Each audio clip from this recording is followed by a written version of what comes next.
Rajput. Welcome to our channel. बच्चों welcome और welcome back to the channel. तो आज के इस वीडियो में मैं आपके लिए लेके आई हूँ हमारी 7th क्लास साइंस के इंपॉर्टेंट क्वेश्चंस फॉर एग्जाम। तो आप सबकी डिमांड थी कि मैम पूरे सिलेबस में से क्या इंपॉर्टेंट क्वेश्चंस लेके आओ, तो फाइनली मैं आज आपके लिए वीडियो लेके आ गई हूँ। तो यहाँ पे बच्चों ये जो पीडीएफ मैंने बनाई है इसके अंदर जितने भी क्वेश्चन मैंने इंक्लूड करे हैं वो इंपॉर्टेंट क्यों है, क्योंकि मैंने क्या है काफी जो प्रीवियस ईयर क्वेश्चन पेपर्स है ना उनको कलेक्ट किया, उनमें से मैंने क्या है थोड़ा रिसर्च किया कि कौन कौन से ऐसे क्वेश्चन है जो बहुत ज्यादा रिपीट हो रहे हैं और उन्हीं को मैंने क्या यहाँ पे टैग दिया है इंपॉर्टेंट क्वेश्चंस। ठीक है, तो यहाँ पे क्या शुरुआत कर लेते हैं। सबसे पहले जैसे हमारा जो फर्स्ट चैप्टर है that is the nutrition in plants. तो मैंने यहाँ पे चैप्टर वाइज सारे क्वेश्चंस को क्या मेंशन किया है सो दैट आपको क्या है क्वेश्चन का आंसर फाइंड आउट करने में कोई ज्यादा दिक्कत ना हो। तो यहाँ पे क्या है बच्चों जो पहला चैप्टर है इसके अंदर क्या फोटोसिंथेसिस वाला जो टॉपिक है काफी ज्यादा इंपॉर्टेंट है। तो उसके बेस पे जैसे कि आप यहाँ पे सेकंड क्वेश्चन देख रहे हो, give a brief description of the process of synthesis of food in the green plants. और पैरासाइट और सेप्टोट्रॉप के बीच में क्या डिफरेंस है, स्केच ड्रॉ करना है हमें, इसके लिए शो करना है कि प्लांट्स जो होते हैं वो क्या होते हैं अल्टीमेट सोर्स होते हैं फूड का। ठीक है, तो सेकंड जो चैप्टर है न्यूट्रिशन इन प्लांट्स, इसके अंदर एक तो क्या है विलाई क्या होते हैं, इनकी लोकेशन क्या है, फंक्शन क्या होता है, बाइल कहाँ पे प्रोड्यूस होता है, ये किसको डाइजेस्ट करने में हेल्प करता है, क्या हम क्या लीफी वेजिटेबल और ग्रास पे सर्वाइव कर सकते हैं, अगर नहीं कर सकते तो क्यों नहीं कर सकते।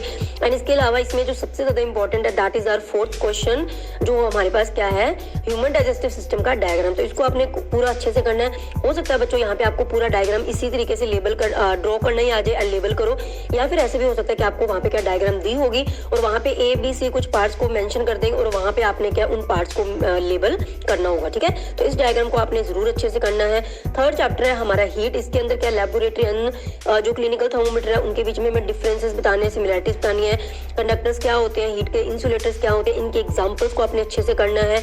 ठीक है, इसके अलावा क्या है ये जो थर्ड क्वेश्चन है that is very very important, क्योंकि ये बहुत सारे पेपर के अंदर मैंने देखा रिपीट हुआ है। हॉट क्लाइमेट के अंदर क्या होता है, ये क्यों कहा जाता है कि हमारे जो घर की आउटर वॉल्स होती है हमें उन्हें क्या करना चाहिए, व्हाइट कलर का पेंट करना चाहिए। ठीक है, नेक्स्ट चैप्टर है एसिड बेसिस एंड सॉल्ट्स। इसके अंदर क्या है जो पहला क्वेश्चन है जो सबसे ज्यादा इंपॉर्टेंट है, एसिड और बेसिस के बीच में डिफरेंस बताओ, डिस्टिल्ड वाटर नेचर में कैसा होता है, एसिडिक बेसिस या न्यूट्रल कैसे होता है, इसको कैसे वेरीफाई करोगे, न्यूट्रलाइजेशन रिएक्शन क्या होती है और इसकी एग्जाम्पल। अब यहाँ पे मैंने पहले भी बताया था एग्जाम्पल मीन्स आपने पर्टिकुलर बताना है कौन सा एसिड कौन सा बेस लिया है और वहां पे क्या बना है। तो यहाँ पे इसकी इसी तरीके से डिवीजन आती है मार्क्स की, या तो 2+1 का आएगा या 1+1 का आएगा। एक नंबर आपको डेफिनेशन का, एक नंबर आपका एग्जाम्पल का। तो एग्जाम्पल आपने जरूर लिख के आनी है। इसके अलावा ब्लू लिटमस पेपर जो मैंने बताया था, लिटमस पेपर के ऊपर बेस्ड जो है इंडिकेटर हमारा लिटमस पेपर वाला जो है ये काफी ज्यादा इंपॉर्टेंट है। कौन से सोल्यूशन में इसका कौन सा कलर चेंज हो जाता है ये आपने अच्छे से इसका क्लियर कर लेना है। ठीक है, एंटासिड टेबलेट क्यों हमें लेनी चाहिए जब हमें एसिडिटी होती है, तो ये काफी इंपॉर्टेंट है। फिफ्थ चैप्टर है हमारा फिजिकल एंड केमिकल चेंजेस।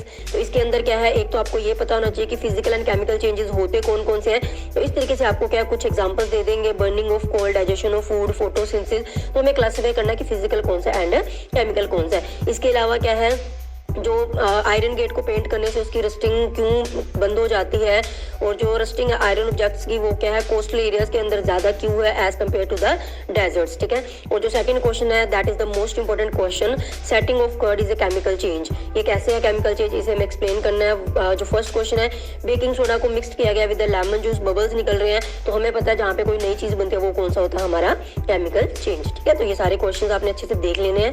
इसके अलावा क्या है सिक्स्थ चैप्टर है रेस्पिरेशन इन ऑर्गेनिजम्स। ये तो पूरा चैप्टर बहुत ज्यादा इंपॉर्टेंट है।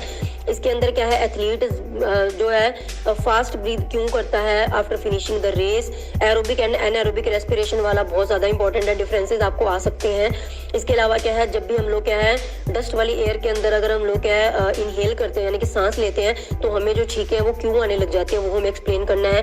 तो इसके अलावा रेस्पिरेटरी सिस्टम की डायग्राम आपने पूरी अच्छे से ही कर लेनी है। इस तरीके से भी आपको आ सकता है कि यहाँ पे आपको क्या एक डायग्राम बनी होगी, ए बी सी कुछ पार्ट्स लिख देंगे, आपको क्या है लेबल करना है, या फिर बच्चों पूरी डायग्राम भी आपको बनानी आ सकती है। तो इसको आपने जरूर देख लेना है। नेक्स्ट है हमारा 7th chapter transportation in animals and plants. तो इसके अंदर ब्लड के कंपोनेंट्स कौन से होते हैं जो हमने रीड किए थे, WBC, RBC, प्लेटलेट्स, प्लाज्मा।